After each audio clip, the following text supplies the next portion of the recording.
Yeah, hi, Mr. Kapadia. Thank you for joining us, first of all. So, could you please introduce yourself, like starting yourself, and introduce more about your company, that is Krishna Machine Enterprise? मैं हमारा नाम मार्मिक कापड़िया है। मैं B mechanical engineer हूँ और Krishna machining industries का हमारा नाम का यूनिट है कठवाड़ा जीएडीसी में। हम हमारे पास डबल कॉलम वीएमसी 2 मशीन है। एक पहले पुराना था और एक नया अभी जस्ट सुबलाइन ऑटोमेशन में से हमने खरीदा है। So, sir, could you please specify a specification of your machine, that is SHF 1826? हाँ, जैसे कि मशीन के नाम में इंडिकेशन हो रहा है कि एसएचएफ 1826 यानी इस मशीन का एक्स ट्रैवल है 2600 मिलीमीटर, वाई एक्सिस का travel 1800 millimetre and Z axis का ट्रैवल 1 मीटर है। बीटी 50 का इसका स्पिंडल का स्पेसिफिकेशन है। सो सर, जिस मशीन का कोई ऐसा फीचर जो आपको ज़्यादा इम्प्रेस करता है HSF 1826 का? एक्चुअली ये एस एच एफ 1826 मशीन जो दूसरे कंपनी के डबल कॉलम वीएमसी मशीन है उससे थोड़ा एक स्टेप आगे है। एक स्टेप आगे यानी इस मशीन में वाई एक्सिस का ट्रैवल जो 1800 यानी 1800 मिलीमीटर है, उससे आगे भी दोनों साइड में 300 मिलीमीटर का इन लोगों ने ट्रैवल दिया हुआ है।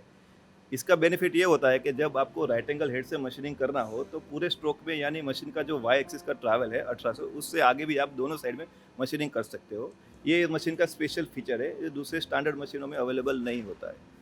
So sir, as compare to any other machine, like इस मशीन का प्रोडक्टिविटी के बारे में आप कुछ बता सकते हैं, बोल सकते हैं? हाँ, मैं डबल कॉलम वीएमसी मशीन की बात करूँ, जैसे ये एस एच एफ 1826 है, वही कंपैरिजन के दूसरे कंपनी के मशीन के कंपैरिजन में ये मशीन में जो उसका एसेसरीज यूज़ किया है यानी उसके जो पार्ट्स होते हैं यानी बोल्ट स्क्रू है, रेल है वगैरह, वो उन लोगों ने स्टैंडर्ड कंपनी का यानी बाहर से इंपोर्ट करके स्पेन के वहाँ से डाला है। तो उसके कंपैरिजन में प्रोडक्टिविटी का 20-30% दूसरे मशीनों से इसका ज़्यादा एक्सपीरियंस ऐसा हो रहा है। दूसरे मेरा जो एग्जिस्टिंग मशीन है उसके कंपैरिजन में इस मशीन का प्रोडक्टिविटी 30% से ज़्यादा है। ओके, लुकिंग अहेड सर, आपको इतना टाइम हो गया इस मशीन के साथ, तो do you have any future plan and strategy? हाँ जी। अभी इनिशियली एक डबल कॉलम छोटे मशीन की मुझे रिक्वायरमेंट थी मेरे वर्कशॉप के लिए। सुबलाइन ऑटोमेशन का ये शायद लोएस्ट मॉडल है 1826। इसके अलावा ये लोग मूविंग कॉलम के भी मशीन गेंट्री टाइप के बना रहे हैं।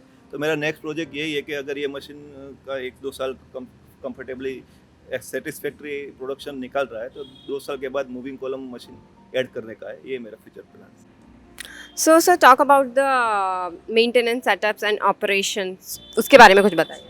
हाँ, ये मशीन में इन लोगों ने जो इनिशियली जो मशीन का लुब्रिकेशन सिस्टम या जो एयर सिस्टम या वगैरह दिया है, कूलेंट सिस्टम, उसमें सेटअप ऑलरेडी ऐसा बढ़िया दिया हुआ है कि मिनिमम आपको मेंटेनेंस इसमें आता है और सेटअप टाइम भी कम रहता है। So sir, do you have any recommendation about the HSF 1826 machine? किसी को रिकमेंड करेंगे आप? रिकमेंड करने के लिए तो हम रिकमेंड कर सकते हैं अगर, क्योंकि सुबलाइन ऑटोमेशन में जो ये लोग मशीन बना रहे हैं उनका रेंज बहुत ही ज़्यादा है। स्टैंडर्ड कंपनियों में फिक्स मॉडल के मशीन रहते हैं, सुबलाइन ऑटोमेशन में 90 प्लस से ज़्यादा मॉडल है। अगर किसी को स्पेसिफाइड टेलर मेड मशीन चाहिए तो इसके लिए ये लोग जा सकते हैं सुबलाइन automation. So, thank you, Mr. Kaparia, for joining us, first of all. So, in the end, we conclude this session. First of all, you want to highlight any point, anything you can share with the audience?